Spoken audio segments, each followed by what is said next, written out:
नमस्कार आदाब। आप देख रहे हैं सहारा आपका 41 न्यूज़ चैनल। आइए रुख करते हैं दिन भर की मुख्य खबरों पर।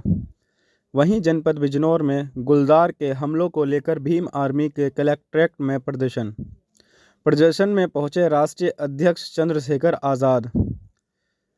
प्रशासनिक अधिकारियों से मजदूर की नहीं ली सूद, चंद्रशेखर। गुलदार के हमले से मजदूर बच्चों सहित 25 लोगों की मौत। मृतकों के लिए 25 लाख रुपए मुआवजे की मांग, चंद्रशेखर आज़ाद। विपक्ष संसद के बर्खास्तगी का मामला सरकार की तानाशाही। भाजपा के इशारों पर गलत पिच पर खेल रहे उपराष्ट्रपति चंद्रशेखर आज़ाद। काम किया, मैं जेल में रह गया 4.5 महीने, कितने महीने, लेकिन फिर भी कोई डर नहीं है। हम लड़ते रहेंगे, अपने अधिकारों की बात करते रहेंगे। कितना जो बेबस है, जो अपनी बात नहीं कह सकता, दोनों को मिलनी चाहिए ना। तो मैंने जब अपनी बात कही कि आप जो है किस तरीके से कार्रवाई कर रहे हैं, आप सही प्रकार कार्रवाई कीजिए। क्या मुद्दा? देखिए, बिजनौर जिले में पिछले 3 महीनों के अंदर 25 घटनाएं हुई। मैं गांव में मीटिंग करने गया, वहां की महिलाओं ने मुझे बताया कि गुलदार आज भी आता है, और जब हम पुलिस से शिकायत करते हैं, पुलिस कहती है कि यहाँ से आप जगह छोड़ो, कहीं और चले जाओ। शिकायत का निवारण करने की बजाय जनता को ही वहां से जाने के लिए कहना, कहाँ से जाएंगे लोग। तो 25 से ज्यादा लोगों की जान गई है। लेकिन बुरा यह है कि अब तक सरकार ने या प्रशासन ने उनकी सुध नहीं ली। मैं समझता हूँ कि यही जान, जबकि ऐसा नहीं होना चाहिए किसी के साथ भी कोई घटना हो, अगर यही किसी नेता, किसी अधिकारी, किसी व्यापारी के बच्चों के साथ होता तो शायद इस पे कोई काम हो जाता। लेकिन ये घटनाएं किसानों के साथ, मजदूर परिवारों के साथ हुई है, सरकार ने इसलिए संज्ञान नहीं लिया। मेरे कहने के बाद कि 21 तारीख को मैं जिलाधिकारी जी के यहाँ हम 4-5 लोग जाके ज्ञापन देके सवाल पूछेंगे। आप ये मानिए कि उसके बाद अगले दिन 19 तारीख को फिर घटना हुई, और एक बच्ची जो 12-13 साल की थी, और उसने भी इस घटना के बाद उसका गुलदार ने उस पर हमला किया, उसने भी दम तोड़ दिया। मुझे बहुत तकलीफ हुई कि किसी ने अपनी पत्नी खो दी, किसी ने अपनी माँ खो दी, किसी ने अपनी बहन खो दी, किसी ने अपना भाई खो दिया। एक हमारे किसान थे सिख यहाँ, उनका 22-23 साल का अकेला बेटा, उसको गुलदार उठा ले गया, उसकी जान ले ली। उस बाप से पूछो, उन माओ से पूछो जिन्होंने अपने 10-10 साल के बच्चे खोए हैं, और सरकार और पुलिस और एडमिनिस्ट्रेशन शांत बैठा है। मुझे ऐसा लगता है कि मेरे जैसे लोगों को यही राजनीति करनी चाहिए कि उनकी आवाज उठाएं। और हमने यहाँ मांग उठाई है कि 25 लाख रुपए का मुआवजा प्रत्येक परिवार को मिले।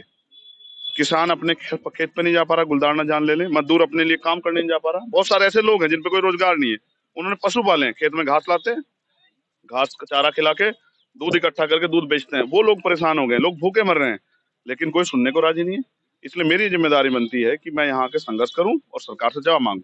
आज हमने जिलाधिकारी जी को ज्ञापन देना है, जिसके जरिए हम 25 लाख रुपए मुआवजे की मांग की है, और घायल उनके लिए जो मृतक है उन परिवारों के लिए, और घायल लोगों के लिए 5 लाख रुपए की मदद की मांग की है। और मेरा प्रयास है कि वो जो पूरा क्षेत्र है उसमें सुरक्षा का माहौल बनना चाहिए। अगर जनता सुरक्षित नहीं, जनता टैक्स देती है, फिर अधिकारी कर्मचारियों से सवाल होंगे, और अधिकारी कर्मचारी सवाल से भाग नहीं सकते। अब तो मैं यही हूँ ना। अगर जिलाधिकारी महोदय कहते हैं मैं बेबस हूँ, सरकार नहीं चाहती, तो फिर हम इसको प्रदेश स्तरीय आंदोलन बना के हर जिला मुख्यालय पे आंदोलन कराएंगे। और अगर उससे भी काम नहीं चला तो लखनऊ में जाके विधानसभा घेराव करेंगे। लेकिन हर कीमत पे नगीना बिजनौर के रहने वाले लोगों की जीवन सुरक्षा करना हमारी जिम्मेदारी। इस लड़ाई को हम लड़ेंगे। 2024 के लिए क्या तैयारी है आपकी? देखिए, ये जनता की लड़ाई लड़ना, जनता की आवाज बनना, यही मेरी लड़ाई है। इसको मैं 2024 में भी लड़ रहा हूँ, आज 2023 में आप गठबंधन से लड़ेंगे कि अपनी आजाद समाज पार्टी से लड़ेंगे? मेरा जनता से गठबंधन हो गया है, हम जनता के गठबंधन से लड़ेंगे। और बाकी अभी तो बहुत कुछ बाकी है, आने वाले दिनों में आपको बहुत कुछ जानने का मौका मिलेगा। नगीना कंफर्म क्या? यस, नगीना लड़ेंगे। अच्छा, अगला एक छोटा मुद्दा ये है कि जैसे लोकसभा में इस समय बवाल चल रहा है कि मुख्यमंत्री को लेकर विपक्ष को गठबंधन बाहर कर दिया गया संसद से, और उधर बीजेपी वाले ये आरोप लगा रहे हैं कि उपराष्ट्रपति को जो सम्मान हुआ है, बेइज्जती हुई है, तो इसे आप किस रूप में? 2 चीजें हैं। पहला, जो सांसदों को बर्खास्त किया गया, उसमें मैंने अपनी बात रख के कहा है कि ऐसा समय जो तानाशाही का दौर आ गया, सरकार विपक्ष विहीन लोकतंत्र की कल्पना कर रही है, संसद की कल्पना कर रही है। ये लोकतंत्र की हत्या है। इसलिए मैंने कहा कि सभी सांसद 1989 की तरह इस्तीफा दे दें और सड़कों पर जनता की अदालत में चलें, और हम उनके साथ हैं सड़कों पे, जिससे कि सरकार की तानाशाही को रोका जाए। दूसरी बात,